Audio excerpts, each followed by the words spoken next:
हमारे आगमन का उद्देश्य रति कामदेव विवाह प्रस्ताव से कहीं अधिक महत्वपूर्ण है। हम तुमसे एक विशेष अनुरोध करने आए हैं। अनुरोध क्यों पिताश्री? आप आज्ञा दीजिए। आदिदेव महादेव रुद्रावतार का सगुण रूप लेकर कैलाश पर प्रकट हो चुके हैं। यह तो तुम्हें ज्ञात ही होगा। सुना अवश्य है पिताश्री, परंतु सर्वशक्तिमान होते हुए भी उन्होंने ये विचित्र रूप धारण क्यों किया, ये मेरी समझ से परे है।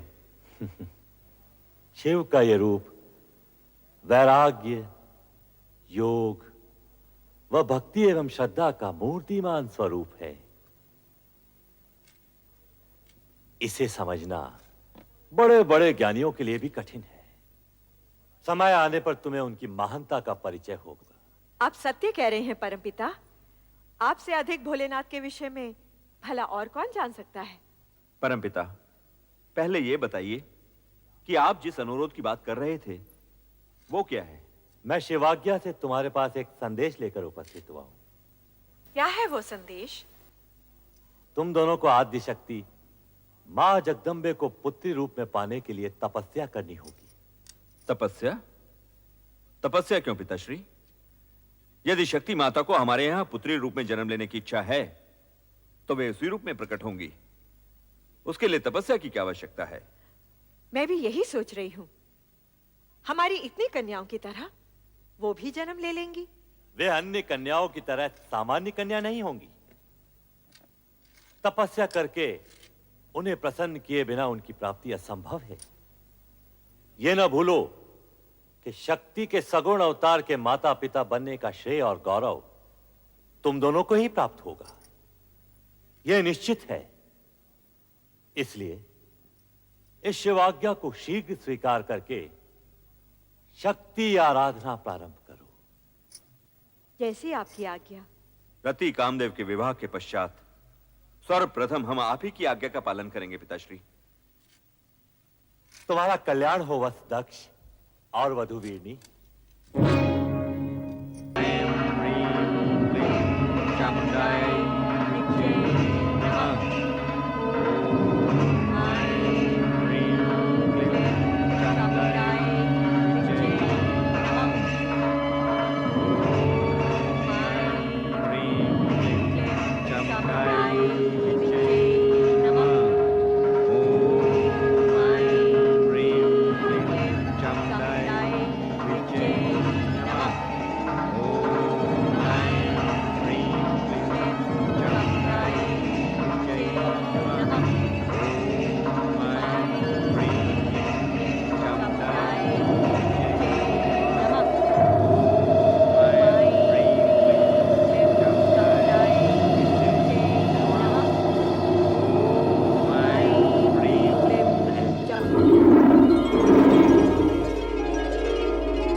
प्रजापति, महारानी वीरनी।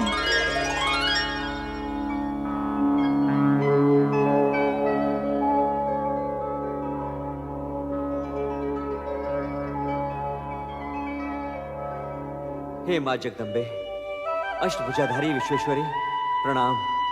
देवी शक्ति, आपके दर्शन पाकर हम धन्य हो गए। तुम्हारी भक्ति आराधना सफल हुई प्रजापति दक्ष। महारानी वीरनी, मैं तुमसे प्रसन्न हूँ, वर मांगो। मां, आप तो साक्षात शक्ति है मां जगदंबे। परमपिता ब्रह्मा जी की प्रेरणा से आपको पुत्री रूप में पाने की कामना से ही हमने ये तपस्या की है मां। हमारी ये कामना पूर्ण करें मां, हमारी ये कामना पूर्ण करें। मेरी कोख से जन्म लेकर हमें माता पिता होने का गौरव प्रदान करें, हमारी इच्छा पूर्ण करें। आदि शक्ति विश्वेश्वरी। तथास्तु। परंतु मेरा इस प्रकार शक्ति रूप में प्रकट होना शीघ्र ही आपकी स्मृति से ओझल हो जाएगा। ये किस लिए माँ? आप दोनों को ये स्मृति नहीं रहेगी कि मैंने आपकी पुत्री के रूप में जन्म लेने का वरदान दिया है। ऐसा क्यों मां सर्वेश्वरी? इस कारण कि मेरे जन्म के पश्चात आप मुझे साधारण कन्या समझकर उसी प्रकार स्वाभाविक व्यवहार करें जिस प्रकार सामान्य माता पिता अपनी पुत्री से करते हैं। ये किस लिए माँ? हर प्रयोजन बताया नहीं जाता महारानी वीरनी। जैसी माँ विश्वेश्वरी की इच्छा। परंतु अब हमारी कामना शीघ्र ही पूर्ण कीजिए। तुम्हारी कामना पूर्ति का वरदान तो मैंने दे ही दिया है महारानी वीरनी। कल्याण हो। जय हो मां आदिशक्ति जगदम्बे, जय हो मां। जय हो।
महारानी जी बधाई हो, बधाई हो। आपके यहाँ एक तेजस्विनी कन्या ने जन्म लिया है। बधाई हो महारानी जी। चलो। राजकुमारी जी, आप लोगों को भी बहुत बहुत बधाई हो। ये शुभ समाचार जाके महाराज को सुनाते हैं। चलो चलो, चलो। माताश्री, आज का दिन हम सबके लिए बड़ी प्रसन्नता का दिन है। बधाई हो महाराज, बधाई हो। महारानी वीरनी ने एक दिव्य कन्या को जन्म दिया है। कन्या के प्रकट होते ही सारे महल में उसकी ज्योति फैल गई। तेजस्वी कन्या ने जन्म लिया है महाराज। ये शुभ समाचार सुनकर हम धन्य हुए। सुलेखा, ये लो अपना पारितोषिक। मंगला, तुम भी लो। धन्यवाद महाराज। बधाई हो महाराज, बधाई हो। ये लो, तुम भी लो। आज का दिन हमारे लिए अत्यंत ही हर्ष और उल्लास का दिन है। नारायण नारायण। अभिनंदन राजन, दिव्य कन्या के जन्म के क्षण पर बधाई हो। देवऋषि, आश्चर्य है, आप सही समय पर पधारे। नारायण नारायण। आश्चर्य कैसा राजन, दिव्य कन्या के जन्म का क्षण ही हमें यहाँ खींच लाया है। क्या कन्या दर्शन के लिए आप व्यग्र नहीं हो रहे हो? हाँ, अवश्य। देवऋषि, आप भी पधारिए। आइए। नारायण नारायण नारायण। पिताश्री बधाई हो। बधाई हो, तुम सबको भी बधाई हो। आज का दिन अत्यंत मंगलमय है। जाओ, सब मिलकर मंगल गीत गाओ और पूरे वातावरण को मंगलमय कर दो। चलो। देवियो आनंद करो देवियो। ये लो। प्रणाम। नारायण नारायण। दर्शन पाकर आंखें धन्य हुई। भ्राता दक्ष, इस तेजस्विनी कन्या का नामकरण इसी समय हो जाना चाहिए। नामकरण इसी समय? हाँ, आज का ये दिन और ये समय अति पावन है। जैसी आपकी इच्छा देवर्षि। इसके दर्शन से मन में सात्विक भाव प्रकट हो रहा है। इसलिए इसका नाम सती होना चाहिए। सती। धन्यवाद देवर्षि, आपने कन्या का नाम अति उत्तम बताया है। हमारी ये कन्या सती के नाम से ही प्रसिद्ध होगी। हम इसी समय पूरे राज्य में घोषणा करवा देते हैं कि प्रजापति दक्ष की कन्या सती ने जन्म लिया है। नारायण नारायण। दक्ष कन्या सती की जय हो। दक्ष कन्या सती की जय हो। दक्ष कन्या सती की जय हो।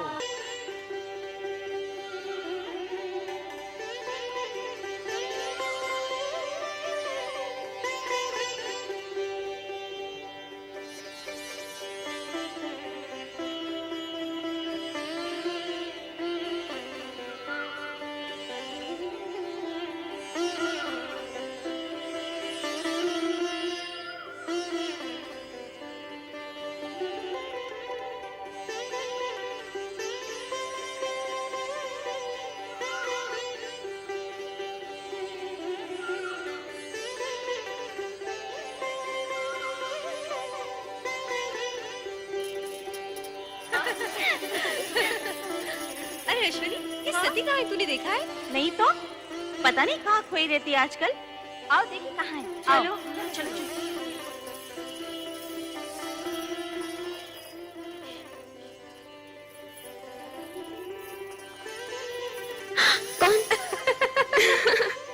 यही तो हम सब पूछना चाहती हैं सती, कि कौन है वो जिसके ध्यान में तुम हर समय मग्न रहती हो? मैं स्वयं नहीं जानती रोहिणी।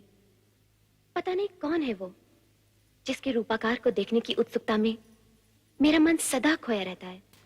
ये तो बहुत गंभीर समस्या है रोहिणी। सचमुच गंभीर समस्या है। अरे जब उस पुरुष का ही पता नहीं तो उसका रूपाकार कैसे दिखेगा? हाँ हाँ, अब तो पिताश्री दक्ष प्रजापति से निवेदन करना ही होगा कि हमारी सती का स्वयंवर रचा दें। सभी प्रकार के उत्तम पुरुष सती के सामने आकर खड़े हो जाएंगे। अच्छा सती, तेरी नाक को हाँ करने के लिए हम सब पिताश्री से प्रार्थना करेंगे कि तेरा विवाह पिताश्री उसी छवि से करा दें जो तेरे हृदय में बसी है।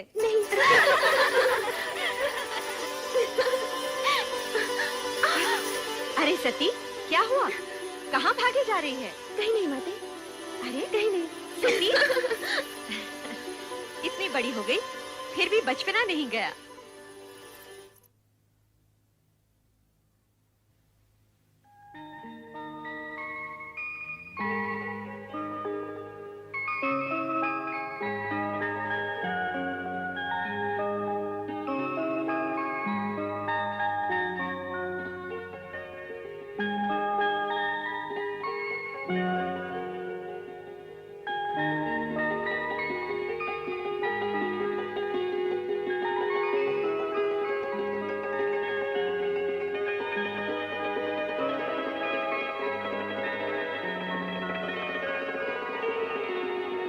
शक्ति तुम? शक्ति नहीं, मैं सती हूँ प्रभु। तुम तो अपने लौकिक नाम रूप की चर्चा करने लगी। सत्य तो यह है कि तुम ही शक्ति हो। अलौकिक शक्ति, शिव शक्ति। आपकी शक्ति आपसे विलग कैसे प्रभु? शक्ति का शिव से विलग होना संभव ही नहीं। जिसे तुम विलग समझ रही हो वो हमारी व्यापकता है, सर्वव्यापकता। शिव कैलाश में और शक्ति सती रूप में पृथ्वी पर दक्ष के घर, ये कैसी व्यापकता है प्रभु? जगत में सत्य की प्रतिष्ठा के निमित्त इस व्यापकता की आवश्यकता है प्रिय। कारण कि सत्य से कल्याणकारी अर्थात शिव रूप जन्म लेता है। इसका ज्ञान मुझे है प्रभु कि सत्य ही शिव का आधार है। हाँ प्रिय, सत्य और शिव से पुनः सुंदर की उत्पत्ति होती है। कारण कि सत्य कभी अशिव अथवा असुंदर नहीं होता। प्रभु, ये ज्ञान भी मुझे है कि आपका सत्यम शिवम सुंदरम रूप ही जगत में व्याप्त है। इसका मूल आधार तो तुम ही हो देवी। मैं? यदि शक्ति न होती तो सत्य स्थिर न होता। शक्ति के कारण ही सत्य की रक्षा होती है, शिवम प्रशस्त होता है और सुंदरम व्यापक होता है। प्रभु, आपने तो सत्यम शिवम सुंदरम का संपूर्ण श्रेय शक्ति को अर्थात मुझे ही दे डाला। सत्य भी यही है। सती या शक्ति से रहित शिव शून्य है। ये भी तो सत्य है प्रभु कि शिव से रहित शक्ति का अस्तित्व भी शून्य है। दोनों एक दूसरे के पूरक हैं। दोनों में सापेक्षिक संबंध हैं। स्थिति ऐसी है तो फिर ये अपूर्णता क्यों? अपूर्णता कैसी प्रिय? आप लौकिक रूप में कैलाश पर और मैं लौकिक व मानव देह में दक्ष प्रजापति के घर। मानव देह के कारण मानवीय गुण व कामनाएं भी हमारे साथ हैं देवी। किंतु तुम्हें इस सत्य का ज्ञान तो होगा ही कि हमारा ये लौकिक व अलौकिक रूप तथा जगत की संपूर्ण रचनाएं सत्यम शिवम सुंदरम की रक्षा व निर्वाह हेतु ही हैं। प्रिय, शीघ्र ही लौकिक रूप में हमारा मिलन होगा। सत्यम शिवम सुंदरम की रक्षा हेतु? हाँ देवी, हमारे मिलन हेतु पंचाक्षरी मंत्र का जाप तुम्हारा आधार होगा। पंचाक्षरी मंत्र अर्थात ओम नमः शिवाय।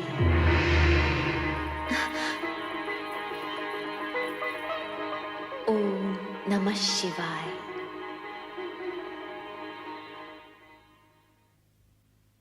बेटी सती, सती उठो, प्रभात हो गया।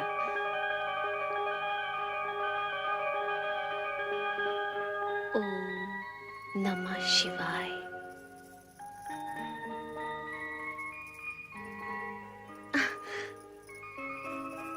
ओम नमः शिवाय, ये क्या है? ये वो पंचाक्षरी मंत्र है माते जो मेरा कल्याण करेगा। इस मंत्र की अनुभूति मुझे स्वप्न में हुई थी जब मैं उनके समक्ष खड़ी थी। तुम किसकी बात कर रही हो पुत्री? भगवान शिव शंकर की। वे ही मेरे स्वप्न में आए थे। क्या शिवजी तुम्हारे स्वप्न में आए थे? हाँ माते, उन्होंने मेरे मन की सारी व्यग्रता शांत कर दी। उनसे मिलकर मुझे ये ज्ञान हुआ कि मैं पार्थिव शिवलिंग बनाकर शिव आराधना करूं। तत्पश्चात ही उनसे मिलन होगा। सती, सती तुम्हारी बात पर विश्वास। मेरी बात पर विश्वास करो माते, ये सत्य है। पार्थिव शिवलिंग द्वारा शिव आराधना करने से ही मुझे मनोवांछित फल मिलेगा। ओम नमः शिवाय। ओम नमः शिवाय। ओम नमः शिवाय। ओम नमः शिवाय। ओम नमः शिवाय। ओम नमः शिवाय। ओम नमः शिवाय। ओम नमः शिवाय। सर्वेश्वर भोलेनाथ, क्या मेरी आराधना में कोई त्रुटि रह गई है या आप मेरी धैर्य की परीक्षा ले रहे हैं? ये मैं नहीं जानती, किंतु स्वामी आप मुझे शीघ्र ही दर्शन दीजिए। मेरी आंखें आपके दर्शन के लिए तरस रही हैं स्वामी, तरस रही हैं। ओम नमः शिवाय। शिव शिव शिव शिव शिव शिव शिव। यहाँ तो किसी की परीक्षा हो रही है और किसी की परीक्षा और आराधना में विघ्न डालना उचित नहीं है नारद। चुपचाप यहाँ से निकल चलो।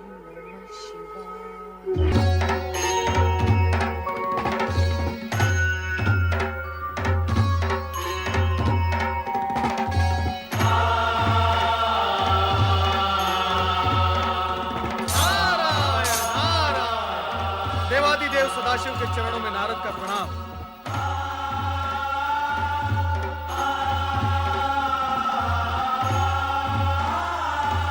आपकी साधना में व्यवधान डालना मेरे लिए उचित नहीं, किंतु विषय की गंभीरता और महत्व को देखते हुए मुझे धृष्टता करनी ही पड़ी। देवऋषि, जब आप स्वयं कह रहे हैं कि विषय महत्वपूर्ण और गंभीर है, तो आपने जो किया वो धृष्टता कैसे? अपने आने का मंतव्य बताइए। प्रभु, दक्ष पुत्री देवी सती अत्यधिक व्याकुल और पीड़ित हैं। मुझसे उनकी ये दशा देखी नहीं गई।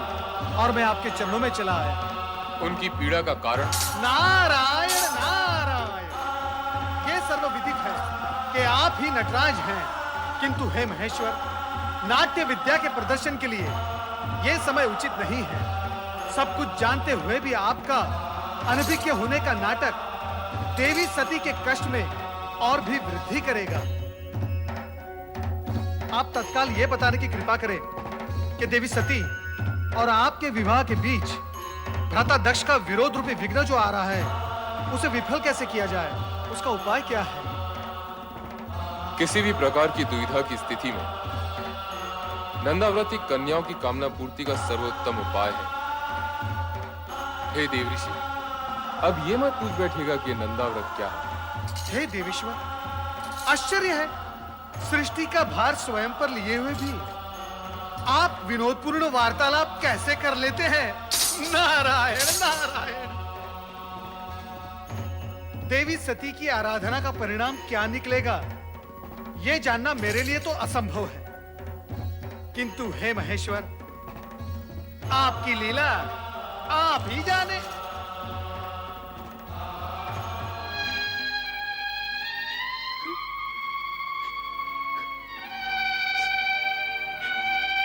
मेरी श्रद्धा, भक्ति, प्रेम, पूजन में न जाने कहां और क्या कमी रह गई है, जो मेरे आराध्य तक मेरा स्वर नहीं पहुंच रहा। वह इस पीड़ा को नहीं समझ पा रहा, जो अपने आराध्य से अलग होते हुए होती है। सती, धैर्य रखो सती, तुम्हारी प्रेम में तपस्या निरर्थक नहीं जाएगी। तुम्हारे स्वामी आएंगे, अवश्य आएंगे। ये सत्य कहती है पुत्री, तुम्हारे मन कामेश्वर अवश्य आएंगे, किंतु तभी जिस पल विधाता ने उनका आना निश्चित किया होगा। तो फिर मिलन की उस पल की प्रतीक्षा में मैं तब तक यहाँ बैठी रहूंगी जब तक मेरे स्वामी आकर मुझे स्वीकार न कर ले। पुत्री, ये बालोचित हट तुम्हें शोभा नहीं देती। चलो घर चलें। माते, आप तो स्वयं स्त्री हैं, किसी की पत्नी भी हैं। आप भी मेरी विरह जनित व्याकुलता को नहीं समझ पा रही। समझती हूँ पुत्री, किंतु तेरे पिता का क्रोध मुझे भयभीत कर रहा है। किसी अमंगल की कल्पना मुझे आतंकित कर रही है। ये हट उचित नहीं पुत्री, घर चल। नहीं माते। नारायण नारायण। प्रणाम देवर्षि। मंगल हो देवियों, मंगल हो। देवी सती, आपके लिए देवाधिदेव भोलेनाथ शिवशंकर का एक संदेश है। शीघ्र सुनाइए देवर्षि। आपके और उनके विवाह के बीच जो बाधाएं आ रही हैं, उनके लिए नंदाव्रत करना आपके लिए उत्तम रहेगा। नंदाव्रत? हाँ, मन चाह पति पाने की दिशा में नंदाव्रत एक सिद्ध उपाय है। यही महेश्वर का कथन है। देवियों, चाहे तो आप भी इसका प्रयोग कर सकती हैं। नारायण नारायण। शीघ्र बताइएगा देवर्षि, इस व्रत को करने का विधि विधान क्या है? तुम लोगों को ठिठोली सुन रही है और मेरे यहाँ प्राण जा रहे हैं। माते, कृपया आप घर के लिए प्रस्थान करें और इन नटखट बहनों को भी अपने संग ले जाएं। किंतु हमें भी तो व्रत की विधि सीखनी है ना माते? हाँ, हमें भी तो सीखनी है। जैसे तुम्हारी इच्छा पुत्री। कल्याण हो। शीघ्र बताइए देवर्षि, व्रत की विधि क्या है? बताइए देवर्षि। नारायण नारायण। व्रत की बात शांति पूर्वक सुननी होगी। देवियों, इतनी उतावली मत बनो। मैं आपको व्रत की विधि अवश्य बताऊंगा, परंतु आप सबको मेरी एक बात माननी होगी। वो क्या देवर्षि? सबसे पहले देवी सती नंदाव्रत करेंगी और इनका व्रत पूर्ण होने तक आप सब इनकी हृदयपूर्वक सहायता करेंगे और व्रत की विधि का इन्हें स्मरण कराते रहेंगे, क्योंकि ये व्रत 1 वर्ष में पूर्ण होगा और 1 वर्ष तक तिथियों के अनुक्रम से विविध सामग्रियों से आपको भगवान महेश्वर का पूजन एवं स्मरण करना होगा। जागरण के साथ साथ उपवास भी करना होगा। अन्य विधियां आपकी बहनों को मैं अवगत करवा दूंगा। ये आपको स्मरण कराती रहेंगी। मुझ पर आपने जो उपकार किया है उसके लिए मैं सदा आभारी रहूंगी देवर्षि।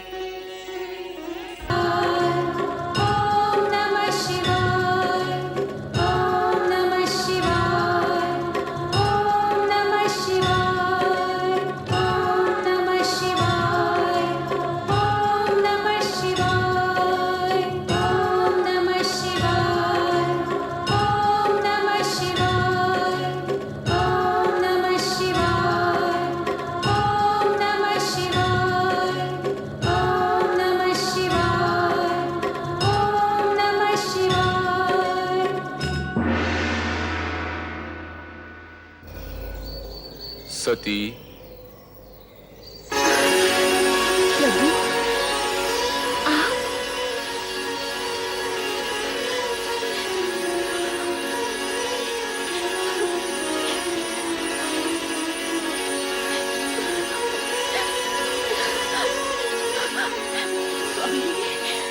स्वामी, मैं आपके दर्शन पाके धन्य हो गई स्वामी। उठो दक्षिण पिता।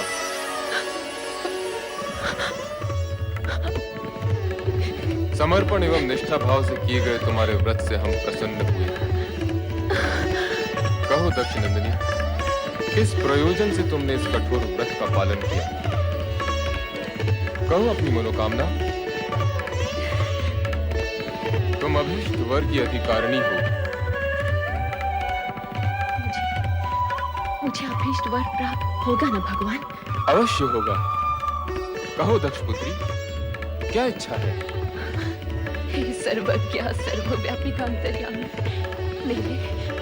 मेरे मन का सत्यान से छिपा नहीं।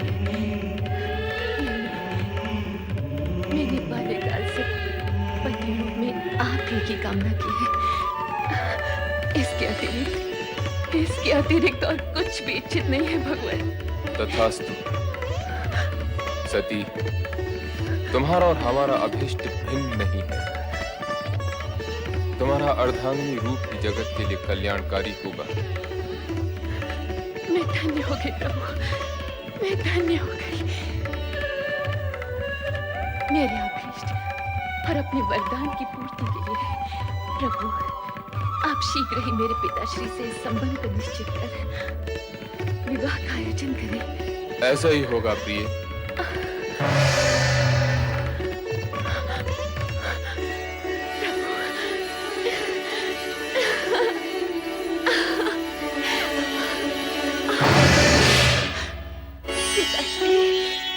पिताश्री, मेरा व्रत सफल हो गया। पिताश्री, मेरी तपस्या सार्थक हुई।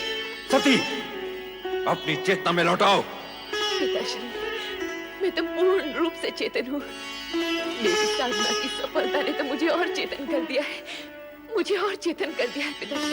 सती, प्रलाप बंद करो। अब तो आलाप आरंभ हुआ है पिताश्री। आलाप, दिव्य सुर और मधुर झंकार से पूर्ण आलाप। भगवान शिव ने मुझे अर्धांगिनी स्वीकार करने का वरदान दिया है पिताश्री। मुझे वरदान दिया है। वरदान? तुम्हें अर्धांगिनी बनाने का? क्या उस भस्म लिप्त देव को हम अपना जामाता बनाएंगे? कदापि नहीं सती। हम ये वरदान फलित नहीं होने देंगे।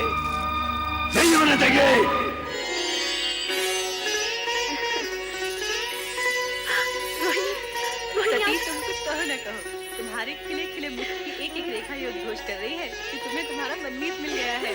जल्दी बताओ ना सती, नंदा व्रत का प्रयोग तो सफल हुआ? शीघ्र बताओ ना सती, फिर हम भी अपने मन चाहे पति को पाने का प्रयास आरंभ करें। हाँ, मेरा व्रत सफल हो गया है। मेरे आराध्य ने मुझे दर्शन दिए और कहा वे शीघ्र ही मुझे पत्नी रूप में वरण करेंगे। परंतु सती, पिताश्री इस विवाह के विरुद्ध है। कहीं ऐसा ना हो। शिव जी का वचन मिथ्या नहीं होता बहन। जब संपूर्ण ब्रह्मांड उन्हें सत्यम, शिवम, सुंदरम के रूप में मानता है, तब उनके मुख से निकले वचन असत्य हो ही नहीं सकते। नहीं, कभी नहीं। मैं अपनी पुत्री का विवाह उस बैरागी औघड़ शिव से कभी नहीं करूंगा। समस्त ब्रह्मांड की कोई भी शक्ति मुझे ये कार्य करने के लिए बाध्य नहीं कर सकती, कदापि बाध्य नहीं कर सकती, कदापि नहीं। पुत्र दक्ष, हाँ? पिताश्री, प्रणाम पिताश्री। आयुष्मान भव। समस्त ब्रह्मांड की शक्तियां जिस शक्ति को अपना आराध्य समझती हो, उन भोलेनाथ की आज्ञा का पालन तो तुम्हें करना ही होगा पुत्र। इस विवाह को तुम रोक नहीं सकते। पिताश्री, शिव प्रेम के दंश ने सती को तो बुद्धि भ्रष्ट कर ही दिया है, परंतु उसकी मां अर्थात आपकी पुत्र वधु वीरनी की भी मति हर दी है। पिताश्री, अब आप ही समझाइए इन माता पुत्री को। समझाने तो हम तुम्हें आए हैं पुत्र। इस विवाह में बाधक मत बनो, इसे हमारी भी आज्ञा समझो।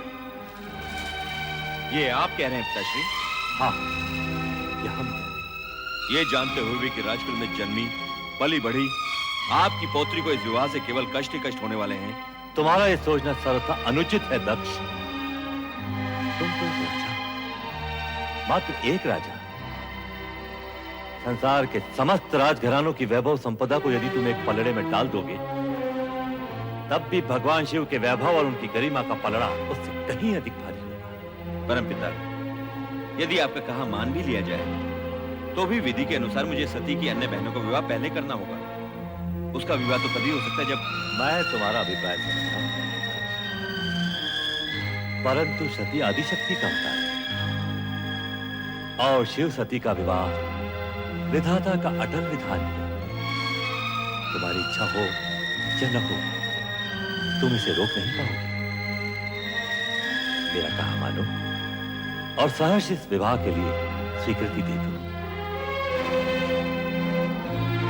स्वीकृति दे दो पुत्र। वत्स दक्ष, स्वीकृति दे दो, स्वीकृति दे दो पुत्र।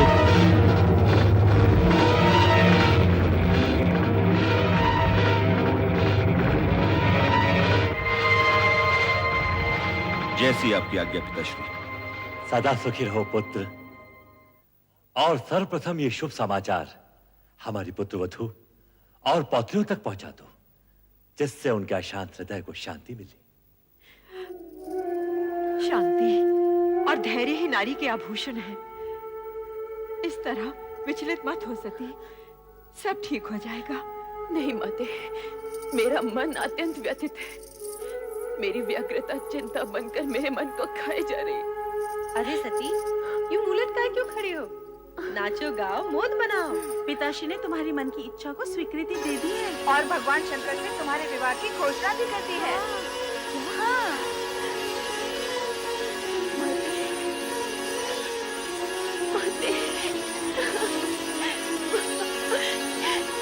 ये क्या सती, जब तुम्हारी तपस्या का फल मिला तो तुम रो रही हो? माते, ये मात्र मेरी तपस्या तो नहीं, आपकी ममता और आपके प्रेम का भी फल है। यदि आप पिताश्री को अपने तर्कों से निरस्त न करती तो ये क्षण आने में न जाने कितने युग बीत जाते और आपकी पुत्री भोलेनाथ को पाने के लिए सदा सदा के लिए असमर्थ हो जाती। माते,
प्रभु, शुभ घड़ी बीती जा रही है, आइए प्रस्थान करें।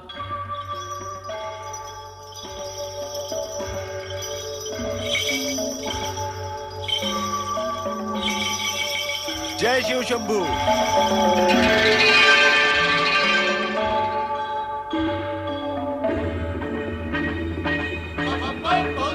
हर हर महादेव, हर हर महादेव, हर हर महादेव, हर हर महादेव, बम बम भोले, बम बम भोले, बम बम भोले, बम बम भोले, हर हर महादेव, हर हर महादेव, हर हर महादेव, बम बम भोले, हर हर महादेव, हर हर महादेव, हर हर महादेव। पिताश्री बारात आ गई है। पधारिए पधारिए भ्राताश्री पधारिए।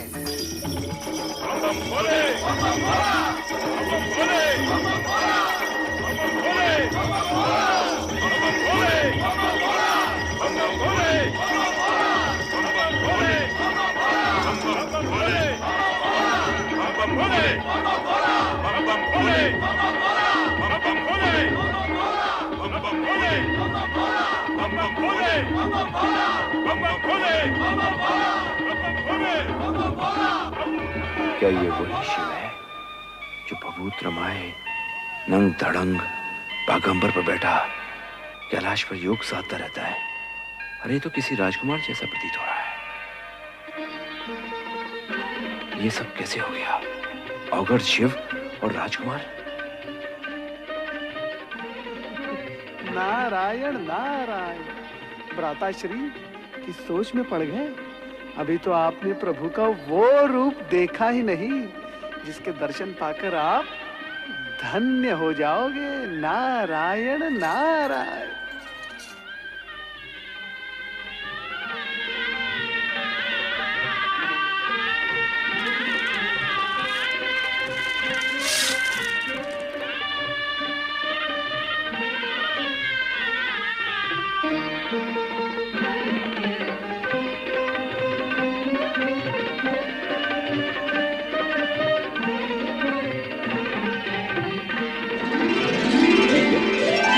पंचमुखी शंकर, कहीं मेरी आंखें धोखा तो नहीं खा रही? मैं स्वप्न तो नहीं देख रहा?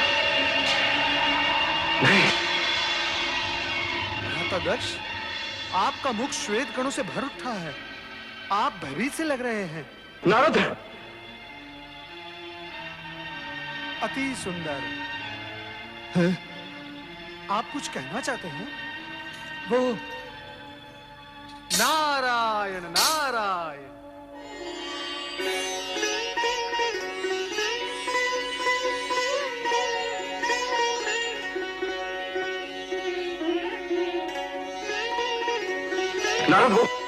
नारायण नारायण।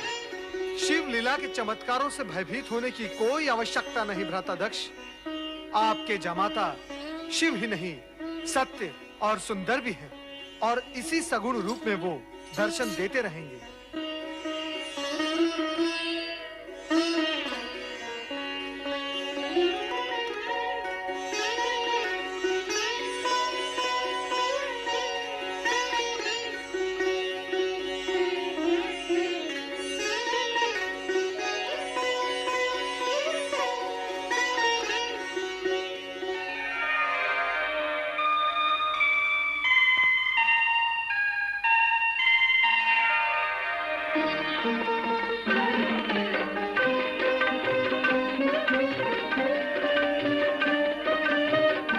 आइए पधारिए।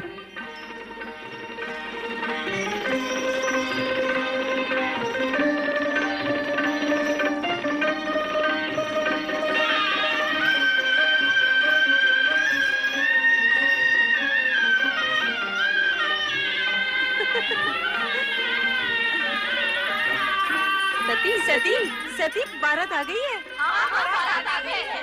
मैं अभी अभी शिव शंकर भोलेनाथ को वर के रूप में देखकर आ रही हूँ। सती, तू जब शिव शंकर का बखान करती थी तो हमें विश्वास ही नहीं होता था, परंतु आज देखा तो लगा तू कितनी सौभाग्यशालिनी है। अच्छा, पर ये तो बता, वर राजा हैं कैसे? उनके उनके रूप स्वरूप का वर्णन शब्दों में करना अत्यंत कठिन है, पर जो देखा सो ये कि जिन्होंने हमारी भुवन मोहिनी सती का चित चुराया है वो कर्पूर गौरवर्णीय हैं। ऐसे विशाल सरस नेत्रों वाले हैं कि जिसमें संसार भर का प्रेम और करुणा निहित है।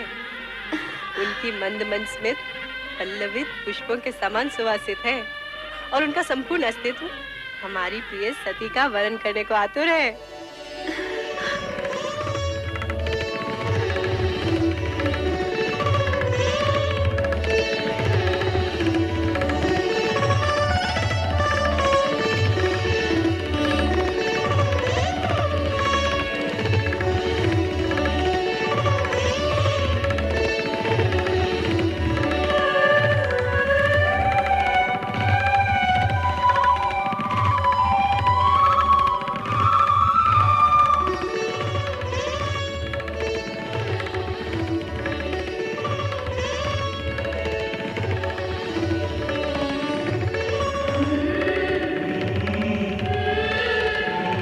पुत्र दक्ष, सौभाग्य आकांक्षिणी सती को विवाह मंडप में बुलवाइए।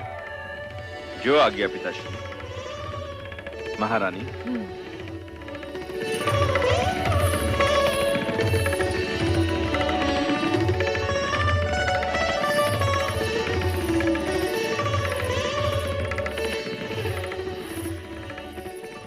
बेटी सती, अब वो क्षण आ गया है जिस क्षण भाग्यशालिनी सौभाग्यशालिनी बन जाती है।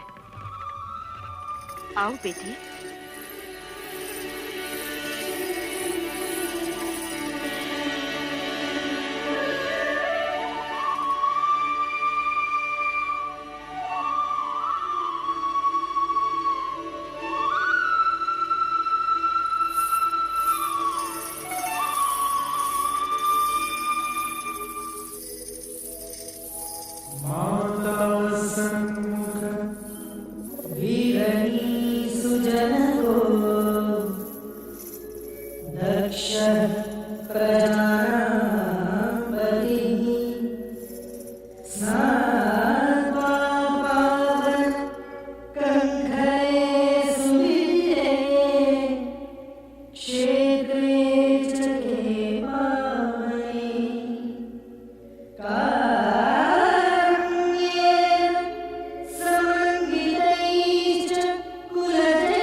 शिव शंकर,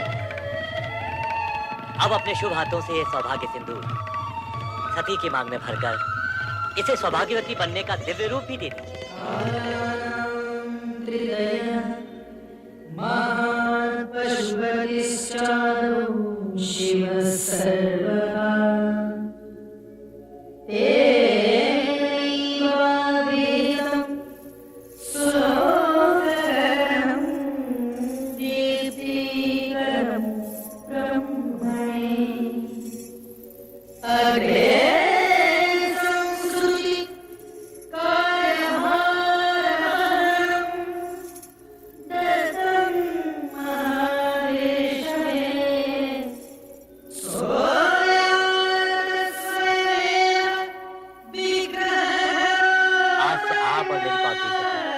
पति पत्नी हुए। धन्य हो शिव सती का ये मिलन मंगलमय हो। बोलो शिव सती की जय, शिव सती की जय, शिव सती की जय।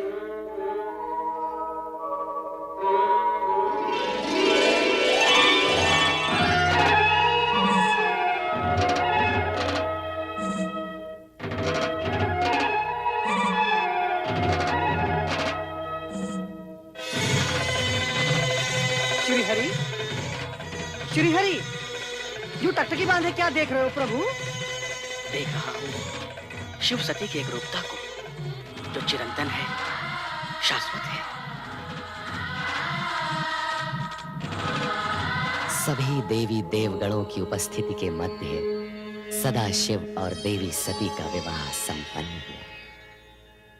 तत्पश्चात देवगणों ने जगत के कल्याण तथा स्वयं की स्थिति को सुदृढ़ करने का निश्चय करते हुए अपने अपने लोक की ओर प्रस्थान करने का विचार किया।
माता सती की, भगवान शिव शंकर की, माता सती की, भगवान शिव शंकर की।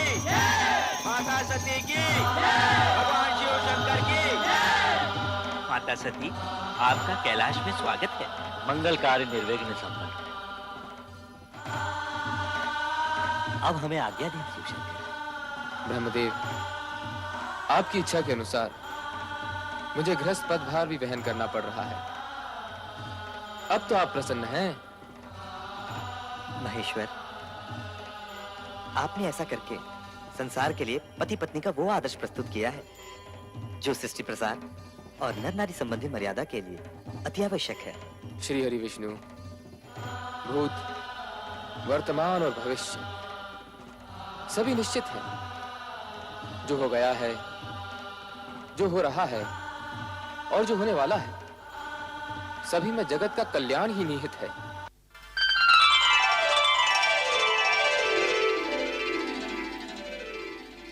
प्रिय, राजमहल का सुख भोगने वाली सती को कैलाश आकर प्रसन्नता हुई या नहीं? स्वामी, आपके चरणों में जो स्थान मिल गया है, इससे अधिक प्रसन्नता और क्या होगी?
नारायण नारायण।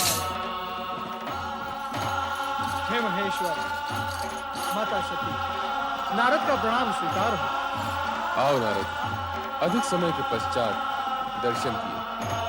हे महेश्वर, क्षमा कीजिए, आपकी इच्छा के बिना मैं आपके दर्शन के लिए कैसे आ सकता हूँ। आज आपने मेरा स्मरण किया और मैं आपकी सेवा में उपस्थित हूँ। देवर्षि, आज प्रभु ने आपका स्मरण किया। देवी सती, नारद की शब्द शैली से भ्रमित होकर सुनने वाला सोचता ही रह जाता है। महेश्वर, ये आप मेरी निंदा कर रहे हैं या प्रशंसा? मैं समझ नहीं पाया। हम तो सदा तुम्हारी प्रशंसा ही करते हैं नारद। अब बताओ, यहाँ किस विशेष उद्देश्य से पधारे हो? महेश्वर, इस समय तो मैं परमपिता ब्रह्मा जी का दूत बनकर आया हूँ। नारायण नारायण। ब्रह्मदेव की दूत? हाँ माता, परमपिता ब्रह्मा जी ने निश्चय किया है कि समुद्र मंथन से होने वाले प्रदूषण से मुक्ति हेतु एक महायज्ञ का आयोजन किया जाए। अति उत्तम विचार है ब्रह्मदेव का। कहाँ होने जा रहा है ये महान यज्ञ? प्रयाग की धर्म भूमि पर परमपिता ब्रह्मा जी ने यज्ञ हेतु आपको सादर निमंत्रण भेजा है।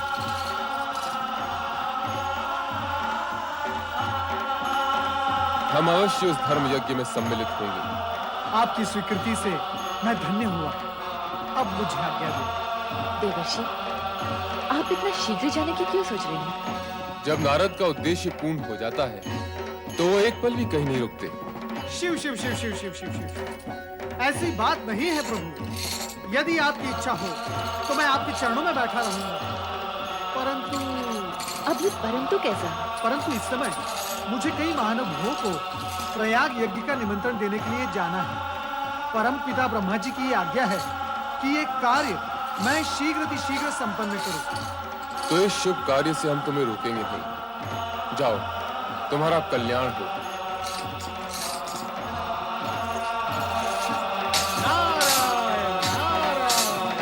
स्वामी, यदि आज्ञा हो तो कुछ पूछो। क्या अब भी कोई प्रश्न शेष रह गया है?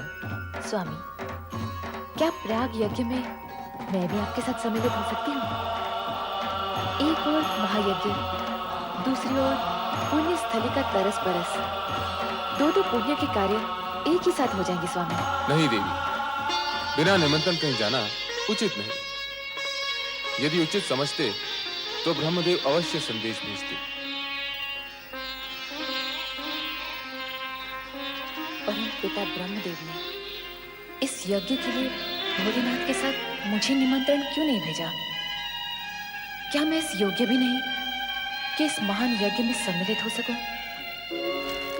ओम पराय परम तत्वाय स्वाहा। ओम पराय परम तत्वाय स्वाहा। ओम पराय परमात्मने स्वाहा। ओम पराय परमात्मने स्वाहा। ओम पराय परमात्मने स्वाहा। ओम पराय परमात्मने स्वाहा।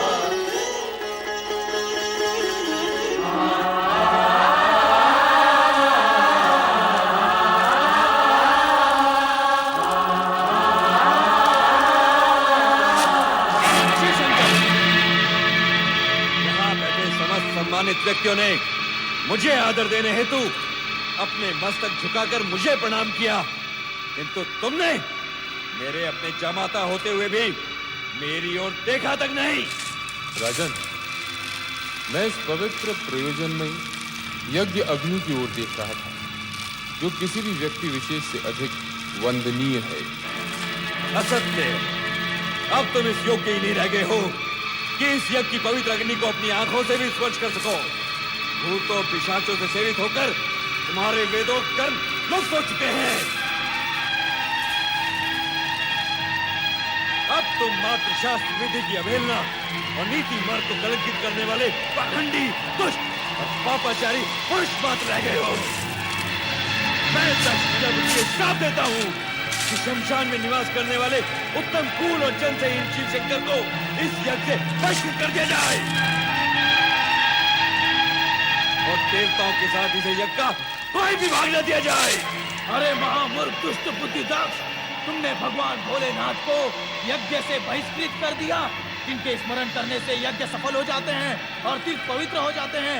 ओ अधर्म ब्राह्मण नीच, तुमने इनका अपमान कर दिया है, जो सृष्टि के रचयिता हैं, जो पालन करता है और एक दिन संहार करता भी होंगे। हे शिवगणों, तुम सबके सब इस यज्ञ से बहिष्कृत हो जाओ। तुम सबके सब नीच और पाखंडी हो। सिर पर जटा, शरीर पर भस्म, हड्डियों के आभूषण पहने भस्म, तुम मद्यपान में आसक्त रहो। ये मेरा श्राप है, श्राप है।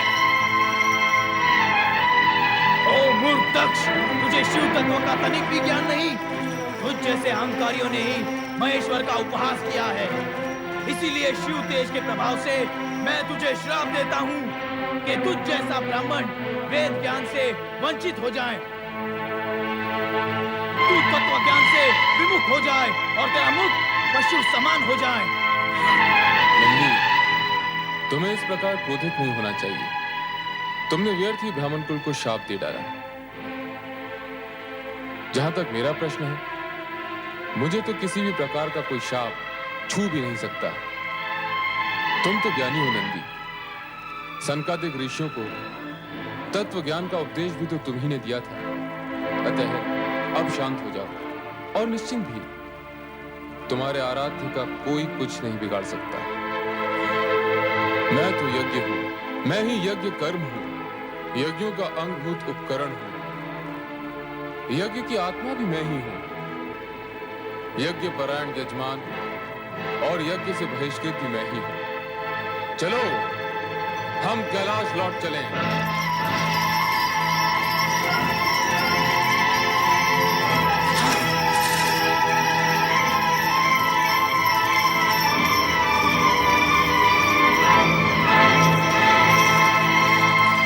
पुत्र दक्ष, यज्ञ पूर्ण करो।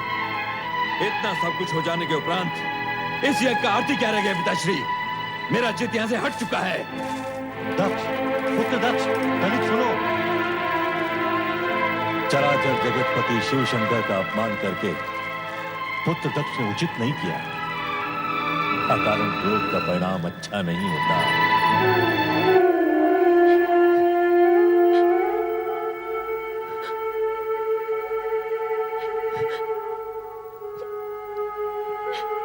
सती, तुम यहाँ अकेली क्यों बैठी हो? अरे, तुम्हारी आंखों में आंसू? तुम्हें किसी ने कुछ कहा? तुम्हारा स्वास्थ्य तो ठीक है ना? इतनी बड़ी बात हो गई और आपने मुझसे छिपाई, मुझसे, अपनी अर्धांगिनी से। किंतु यदि नंदी न बताता तो मुझे ये ज्ञात ही न होता कि मेरे पिताश्री ने उसी पर इतना विश्वमन कर डाला, जिसने सृष्टि के हित को ध्यान में रखकर विष को अमृत समझकर पी डाला।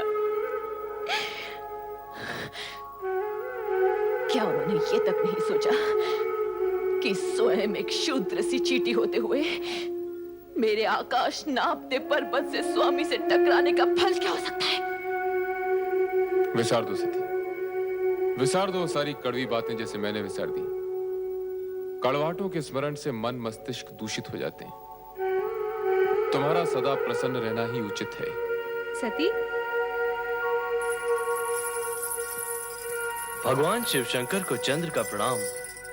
अरे सती, तुम यूं ही खड़ी हो? हम तो तुम्हें साथ ले जाने हेतु आए थे। कहाँ? पति प्रेम में तो तूने सभी को विसार दिया है सती, अपने मायके, अपने माता पिता, सबको। बात ये है कि हम लोग यज्ञ में सम्मिलित होने दक्ष महल जा रहे थे। सोचा आप लोगों को भी साथ लेते चलें, किंतु आप लोग तो अभी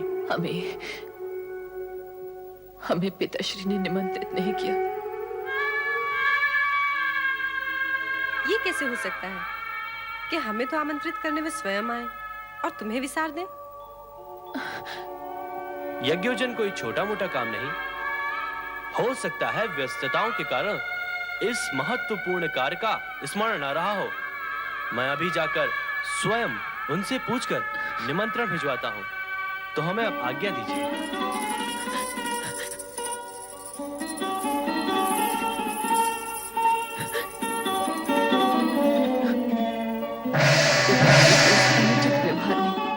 मेरे हृदय को व्यथित कर दिया है। मैं स्वयं नहीं समझ पा रही हूँ कि स्थिति का परिणाम क्या होगा। मेरे स्वामी कितने महान हैं। पिताश्री ने भरी सभा में उनका इतना बड़ा अपमान किया और उन्होंने इस दुर्घटना का मुझे आभास तक नहीं होने दिया। उनके स्थान पर अगर मैं होती तो पिताश्री को भला बुरा कहे बिना नहीं रहती मैं। और अब ये एक अपमान के बाद और अपमान। एक जामाता और पुत्रियों को तो घर में हो रही यज्ञ में आमंत्रित किया और दूसरे की उपेक्षा कर दी गई।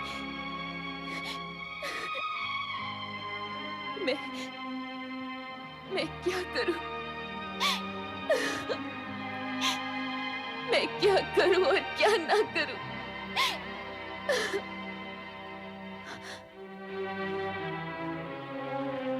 क्या मैं ये विचार दूं कि मेरे माता पिता और एक मात्र ग्रह भी है, अथवा चंद्र और रोहिणी के कहे अनुसार यज्ञ में सम्मिलित होने के लिए चली जाऊं? हाँ, नहीं,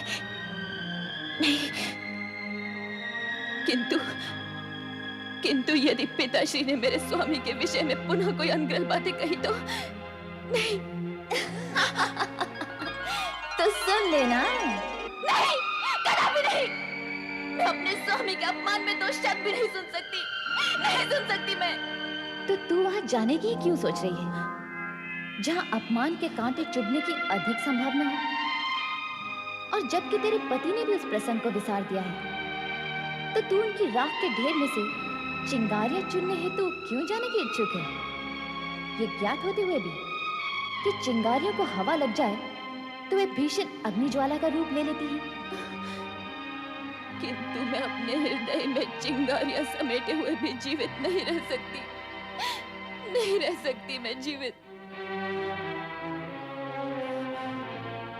जो होना है सो हो ले।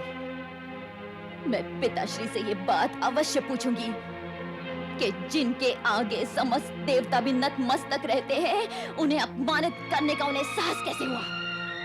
एक बार और सोच ले, कहीं कोई अनर्थ न घट जाए।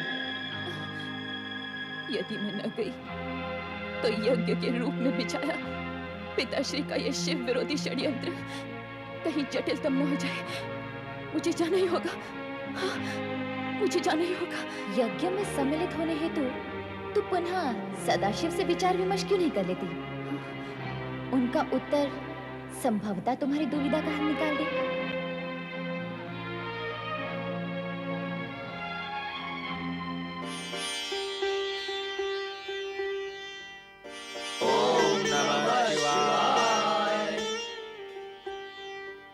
सती माता की जय।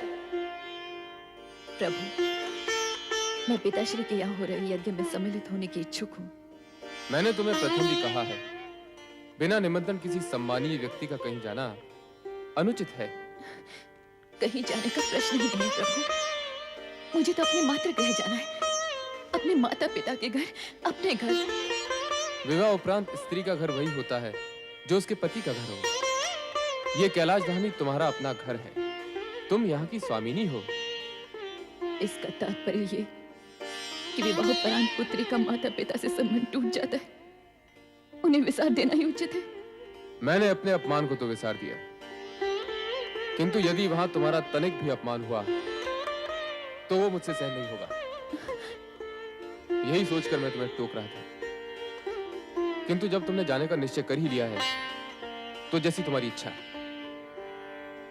पुत्र नंदी। जी प्रभु। अपनी स्वामिनी की इच्छा पूर्ति हेतु शिवगणों को साथ लेकर इनके साथ दक्ष यज्ञ में जाओ। जैसी आज्ञा प्रभु।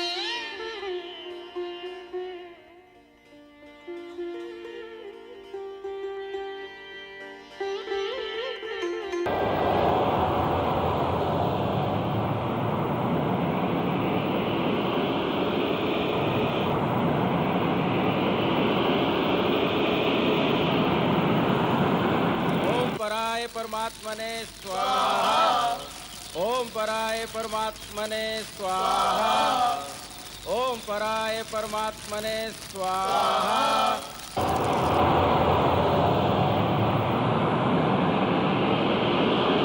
ओम पराय परमात्मने स्वाहा।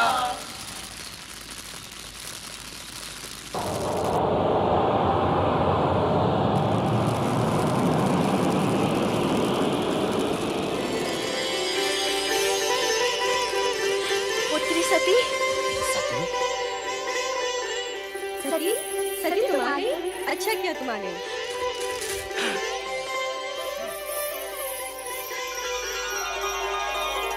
पुत्री सती, तुम आ गई। ये तुमने बहुत अच्छा किया। जब से तुम्हारी सब बहनें आई हैं, तब से मैं तुम्हारा ही स्मरण किए जा रही हूँ। आओ, यज्ञ आरंभ हो चुका है। आओ। मैं यज्ञ में सम्मिलित होने नहीं, ये पूछने आई हूँ कि मेरे स्वामी शिव शंकर को इस आयोजन के निमित्त आमंत्रित क्यों नहीं किया गया। पुत्री,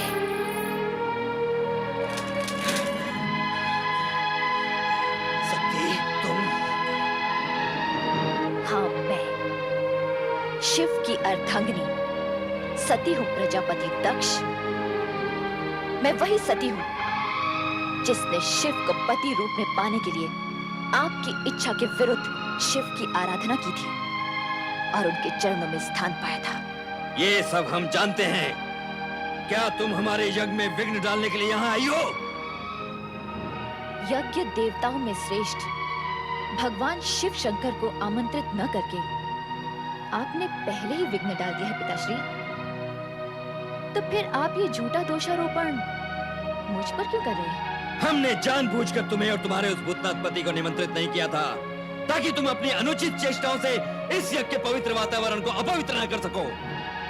हम पूछते हैं कि जब हमने तुम्हें बुलाया ही नहीं था तो तुम अपना अपमान कराने यहाँ क्यों चली आई हो? मैं आपसे उस अपमान के बारे में पूछने आई हूँ जो आपने मेरे स्वामी को नहीं बुलाकर किया है। आपका ये साहस कैसे हुआ कि देवों के देव महादेव को उनके यज्ञ भाग से वंचित रखे? और आपने ये कैसे सोच लिया कि यज्ञ को शिव से वंचित रखने का भारी अपराध करने पर भी आपसे कोई पूछने तक नहीं आएगा? मैं आपसे पूछती हूँ पिताश्री, जब आपने अपनी सभी अन्य पुत्रियों और जामाता को सहर्ष इस यज्ञ में सम्मिलित किया है तो फिर मुझे क्यों नहीं? मेरे पति महादेव को क्यों नहीं? इसलिए कि तुम्हारा पति महादेव कहलाने के योग्य ही नहीं है। वह कुलीन अमंगलकारी, वेदों से बहिष्कृत और क्लेशधारी है। भूत पिशाचों के स्वामी उस भूतनाथ के साथ हमने तुम्हारा विवाह अपने पिता ब्रह्मा के दबाव में आकर किया था और उसके लिए हम आज तक पछता रहे हैं सती, आज तक पछता रहे हैं। हाँ, जब तुम बिना बुलाए यहाँ चली आई हो तो इस यज्ञ में भाग लेकर अपने पति का यज्ञ भाग भी प्राप्त करो। बैठो सती।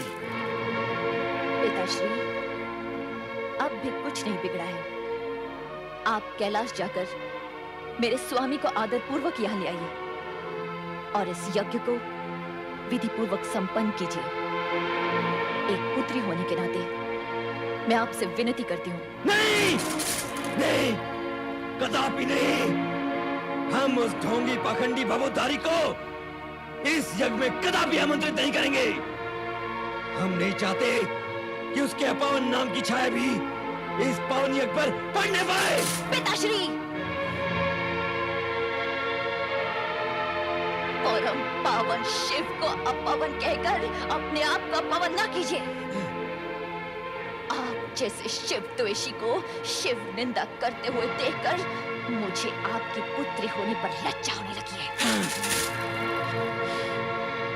हे विधाता, आपने मुझे ऐसे पिता की पुत्री क्यों बनाया जो सर्वोत्कृष्ट परमात्मा शिव की स्तुति करने के बदले उनकी निंदा कर रहा हो। सती, बंद करो ये नाटक। अभी तुमने अपने पति के दोषों का बखान सुना ही कहां है। यदि मैं तुम्हारे उस कर्महीन पति के दोषों को गिनाने लगूंगा तो समस्त ब्रह्मांड की गिनती भी कम पड़ जाएगी।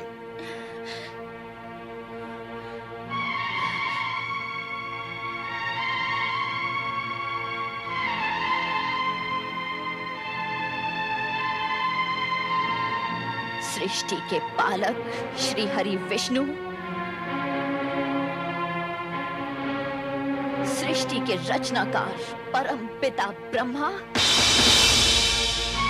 क्या आप शिव निंदा सुनने के लिए इस यज्ञ में सम्मिलित हुए? जिन सदाशिव की कृपा दृष्टि पाने के लिए आप उनकी स्तुति करते करते नहीं थकते, उन्हीं शिव की निंदा सुनते हुए आप मूर्ति के समान निश्चेष्ट बैठे? क्या आपके प्राण सुध बुद्ध खो बैठे? क्या आपकी अंतरात्मा मर चुकी है? महाराज दक्ष, शिव पत्नी सती इस यज्ञ के वातावरण को दूषित कर रही है। इसे रोकिए और यज्ञ से बहिष्कृत कीजिए। जो व्यक्ति स्वयं यजमान दक्ष प्रजापति का सरासर अपमान कर रहा हो वो यज्ञ में रहने के योग्य नहीं है, भले ही वो आपकी पुत्री ही क्यों न हो। सती, इसी समय चली जाओ यहाँ से। मैं इस यज्ञ से तब तक नहीं जाऊंगी जब तक आप और इस यज्ञ में सम्मिलित होने वाले सभी लोग शिव की अवज्ञा के प्रति खेद व्यक्त नहीं करते। मैं यहाँ से तब ही जाऊंगी जब आप सब शिव से क्षमा मांगेंगे। मैं यहाँ शिव के अपमान का परिमार्जन करने आई हूँ, आपके कहने से चले जाने के लिए नहीं। सती, तुम यज्ञ का अमूल्य समय व्यर्थ ही नष्ट कर रही हो। हम तुमसे कितनी बार कह चुके हैं कि तुम्हारे पति वेद विरोधी, अमंगलकारी और अपावन है, इसलिए हमने उसे इस यज्ञ से बहिष्कृत कर दिया है। एक ही बात को बार बार दोहराकर हमारे क्रोध की अग्नि को प्रज्वलित न करो। या तो चुपचाप यज्ञ में भाग लो, अन्यथा चली जाओ यहाँ से, चली जाओ। दक्ष प्रजापति, आप मेरे पिता हैं। तनिक इतना तो सोचिए कि अपने पति के अपमान का परिमार्जन न कर पाने पर आपकी ये पुत्री शिव को क्या मुंह दिखाएगी? क्या मैं कैलाश लौटकर शिव से ये कहूंगी कि मैं आपकी निंदा सुनने वहां गई थी? शिव निंदा सुनने वाला भी शिव निंदा करने के समान नरक का पात्र होता है। तो जहां जाना है चली जाओ, तुम्हें रोका किसने है? किंतु एक बात अच्छी तरह समझ लो सती, जिस शिव ने हमारा सरासर अपमान किया है, उसी शिव से अपने अपमान का प्रतिशोध लेने के लिए हमने इस महायज्ञ का आयोजन किया है। और सुनना है तो सुनो, अब शिव मेरे लिए सदा सदा के लिए बहिष्कृत है। वो भूतनाथ, शमशान में पड़े रहने वाला घोरी, नंग धड़ंग अवधूत,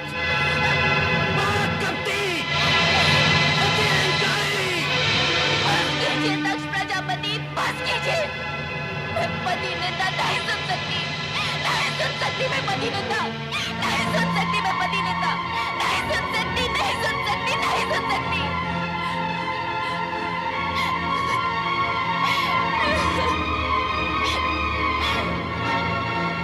मेरे स्वामी, आपने मुझे न आने के लिए कितना समझाया,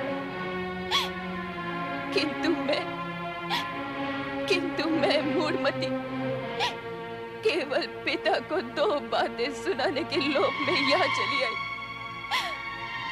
उस समय मैंने ये न सोचा कि यदि मुझे पति के विषय में आप शब्द सुनने पड़ गए तो अब तो मैं अपने स्वामी को अपना मुंह भी नहीं दिखा सकती।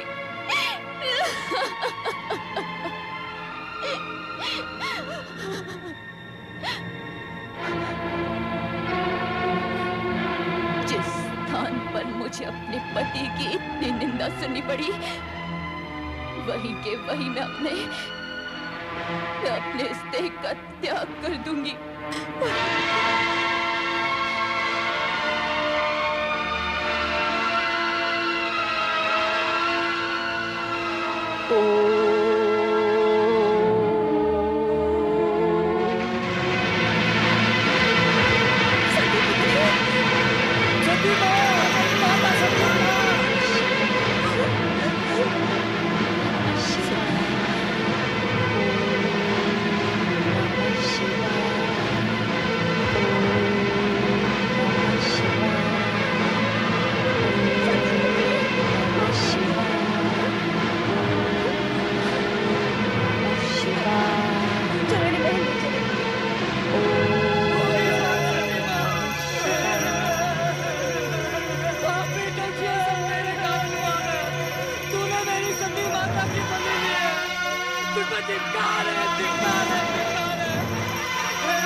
तुम्हारी ये दुर्दशा, तुम अकेले लौट आए। देवी सती कहाँ है? देवी सती कहाँ है? देवी सती कहाँ है? यज्ञ में दक्ष ने आपका अपमान किया, आपकी निंदा की। ये सुनकर माता सती ने ये कहा कि उनको जीवित रहने का कोई अधिकार नहीं, और ये कहा कि आपको अपना मुख दिखलाने का भी कोई अधिकार नहीं, और ये कहते कहते आत्मदाह कर लिया। नहीं, नहीं, नहीं!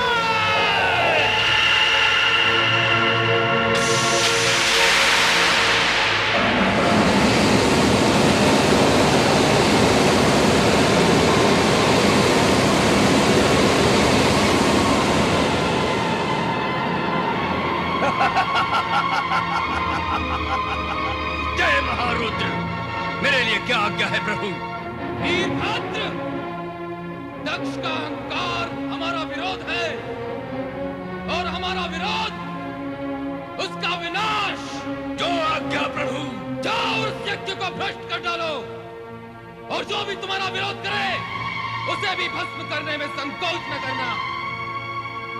आज विनाश लीला का वो नर्तन करना कि वहां कोई भी शिव सती विरोधी जीवित न रह पाए। जाओ, ऐसा ही होगा प्रभु। जय महारुद्र।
महाबलयंकर, आपकी आज्ञा के अनुसार दुष्ट दक्ष का अंत कर दिया और उसके सर को काटकर यज्ञ कुंड में स्वाहा कर दिया।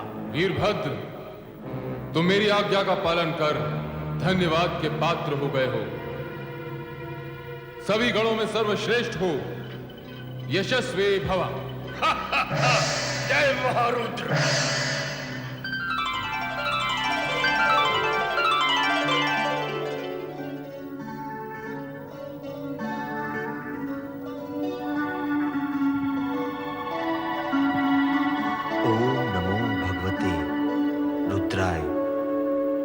परात्पर ब्रह्म परमात्मा श्री सदाशिव को प्रणाम। करुणा सागर, भक्त वत्सल, भगवान शिव शंकर को वंदन। हे चराचरपति स्वामी, स्वामी, स्वामी कहाँ तुम? स्वामी,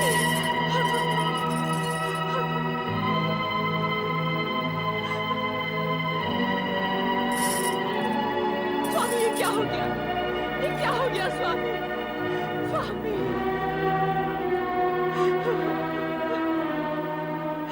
प्रभु कृपा कीजिए, कृपा कीजिए भोलेनाथ, कृपा कीजिए। प्रजापति दक्ष, वृथा अभिमान से उपजे अपने भयंकर अपराधों का दंड तुम्हें मिल गया है। अब अपने अपूर्ण यज्ञ को पूर्ण करने के लिए तुम्हें अजामुख बनाकर नया जन्म दिया जा रहा है। तुम्हें यह मुख देने के पीछे तात्पर्य है कि इसे देखकर संसार वासियों को तुम्हारे कर्म सदा के लिए याद रहेंगे और वे अपने आप को ऐसे कर्मों से दूर रखने का प्रयत्न करेंगे। कल्याणप्रद।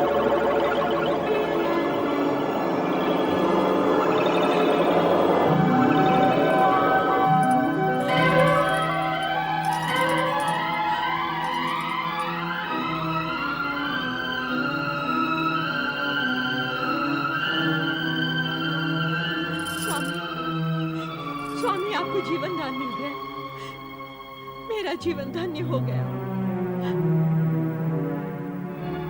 हे देवाधिदेव, हे महादेव, हे भोलेनाथ, आपने मुझ जैसे नराधम को जीवन दान क्यों दे दिया? क्यों जीवन दान दे दिया प्रभु? ये अहंकार का मारा दक्ष तो हत्यारा है प्रभु, हत्यारा। अपनी पुत्री का और इन सब का जो यहाँ यज्ञ का फल लेने आए थे। हे प्रभु, इस दुष्ट नीच खल दक्ष को आपने पुनर्जीवन दे दिया, आपने पुनर्जीवन दे दिया प्रभु। इस उपकार के लिए मैं सदा सदा के लिए आपका आभारी रहूंगा, आपका कृतज्ञ रहूंगा प्रभु। दक्ष प्रजापति, मैंने तुम्हें यज्ञ का संपूर्ण फल दिया। अब आप यज्ञ पूर्ण कीजिए।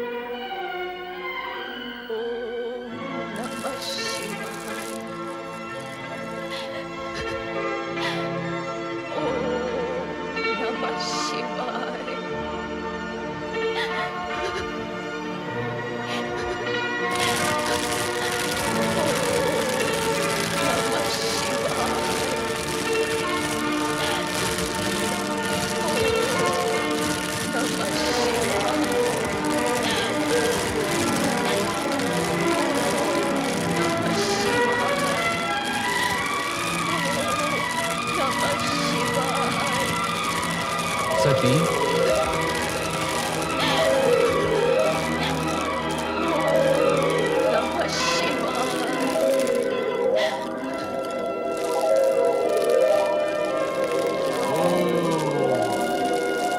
देवी सती सदा शिव का निर्जीव उनको भगवान शिव शंकर सत्य को स्वीकार करने सभी को पूर्ण विश्वास दिलाए कि माता सती स्त्री से मुक्त हो चुकी है। अब जो विशेष रह गया वो है उनके होने का भ्रम, मात्र भ्रम। सती, सती, सती, सती, मैं तुम्हें इतनी देर से पुकार रहा हूं, फिर भी तुम मौन क्यों हो? मेरी पुकार को नकार क्यों रही हो प्रिय? तुम्हें तो तुम्हारा ये पति अत्यधिक प्रिय है ना? तुम्हारा आराध्य इष्ट सभी कुछ है ना? मेरे नेत्र के इंगत मात्र से तुम मेरे हृदय की भाषा समझ लेती हो, किंतु आज ऐसे मीठे स्वप्नों में खोई हुई हो कि मेरा आर्तनाद भी तुम्हें सुनाई नहीं दे रहा है। हंस रही हो तुम? इतनी महान भूल करने के बाद भी हंस रही हो? तुम्हें कितना समझाया, वर्जना भी दी कि बिना आमंत्रण कहीं जाना अशोभनीय और असम्मानजनक होता है, विशेष रूप से वहां जहां तुम्हारे पति के विरोधी हों, उन्हें अपमानित करने का अवसर खोजते रहते हो। किंतु तुम्हारा क्रियाहट मेरी बात पर भारी पड़ गया। तुम दक्ष यज्ञ में चली गई और स्वामी, आश्चर्यचकित न होइए स्वामी। मैं सती पुनः वही पहुंच चुकी हूं जो मेरा स्थायी आसन है, आपका हृदय।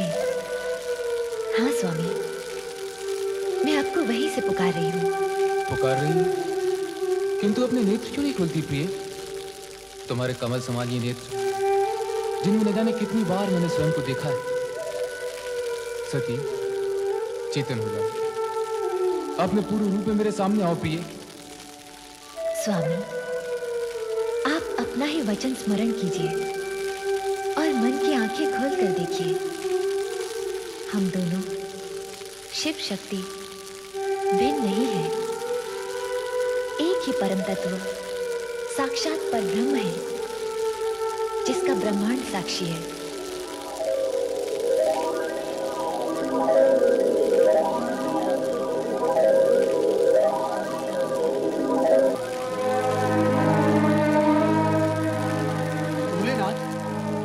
भोलेनाथ, नारद का प्रणाम स्वीकार हो। मंगल हो। प्रभु, आप कहाँ जा रहे हैं? देवी सती हमसे रुष्ट हो गई है। भोलेनाथ, आप ये कैसी बातें कर रहे हैं? क्यों? क्या सदा पत्नी को ही पति का साथ देना चाहिए, पति को नहीं? हम अपनी रुष्ट प्रिया का साथ कभी नहीं छोड़ेंगे। भोलेनाथ, क्या इतने पर भी आपको वास्तविकता समझ में नहीं आई? तुम हमारा समय नष्ट कर रहे हो नारद।